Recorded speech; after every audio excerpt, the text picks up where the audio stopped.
Hey, this is Kurt and Andrew with Stone Glacier.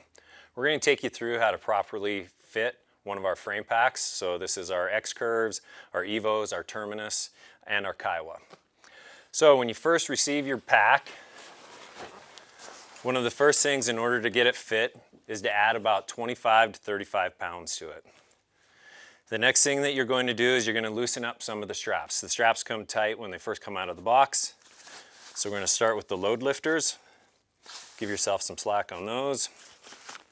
The lower shoulder straps on both sides. And the hip belt webbing.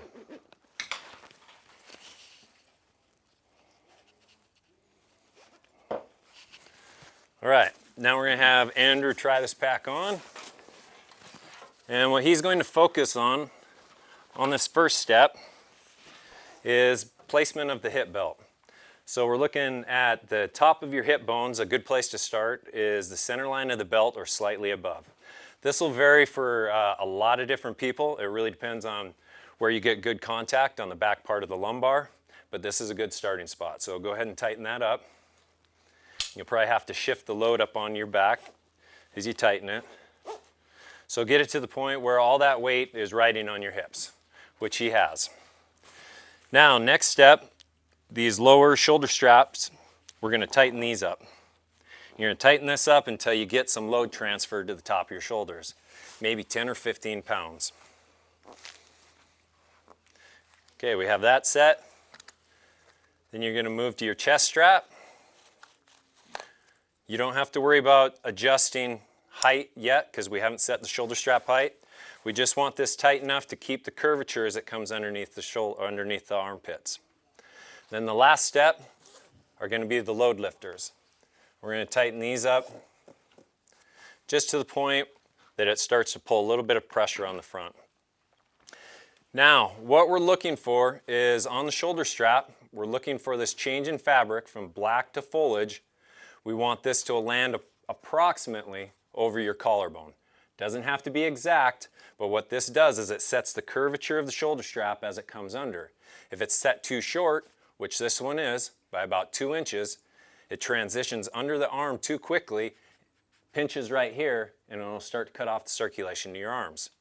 So taking a rough measurement right here, we can see that we're about 2 inches, maybe 2 1/4 inches from Andrew's collarbone. So we'll have him take the pack off, and now we're going to move the shoulder straps up on the frame.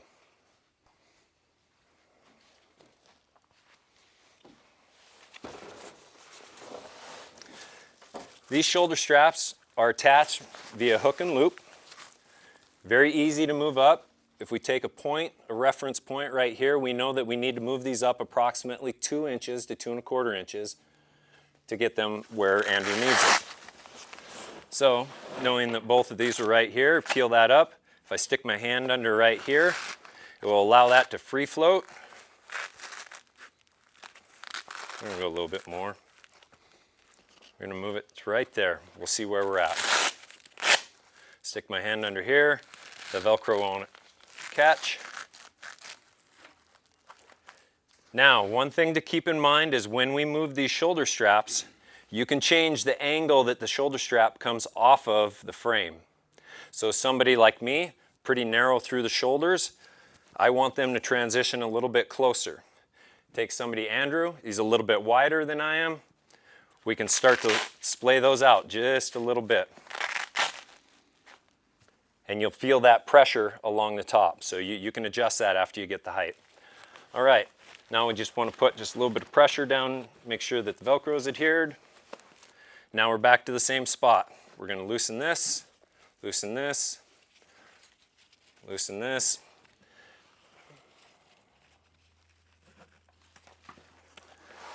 Okay. Now we're ready.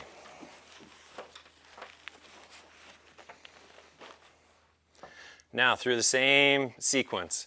Hip belt first. Lower shoulder straps next.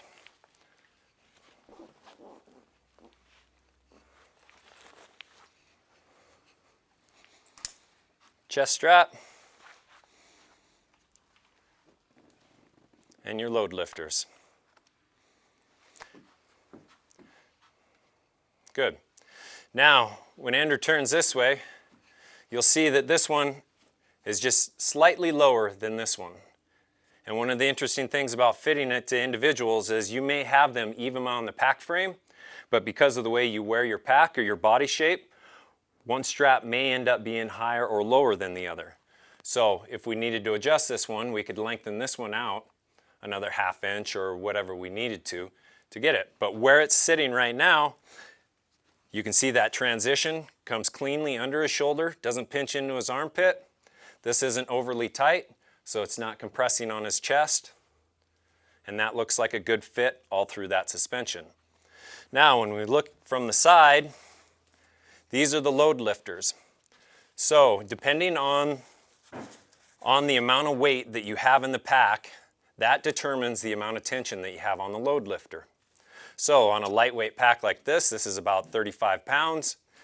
If I over tighten it, what you'll see is it starts to pull that shoulder strap up off of the shoulder. Now you have just lost that load bearing area. So that is too tight for this load. So we come back off of there, stabilize it. You can see the shoulder strap just starts to move a little bit, but you still have that load bearing surface. Now what this allows us to do is this allows us to transfer weight from the hip belt to the shoulders. And where we do that is with the lower shoulder strap adjustment. So as I tighten this, that's going to pull more load off of the belt up to the shoulder straps.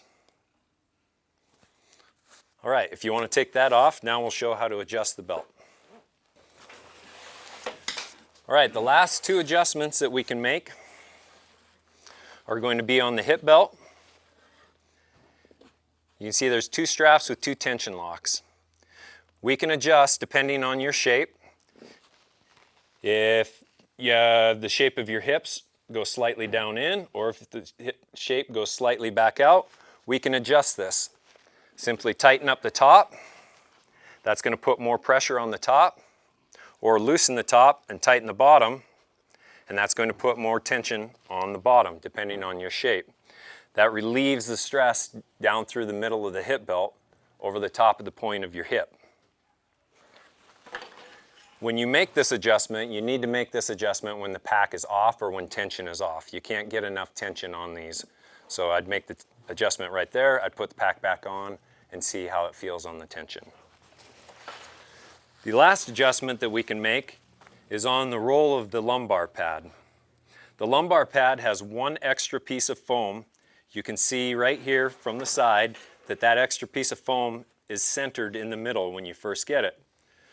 When you put the pack on, if you're feeling like you don't have enough pressure on the bottom or on the top, you can get into the back side of this lumbar pad and shift that piece of foam either up or down. And it's very easy. This is something that can be done along the trail. Simply open this up, and inside we can see that piece of foam. That piece of foam you can just shift. Say we don't have enough on the top, so I can move it towards the top.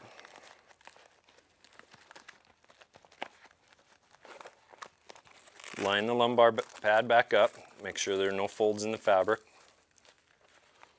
Fold back up, and now that piece of foam is down lower to create more pressure on the bottom. Now, just like a lot of the fitting with the different adjustments, these are good places to start.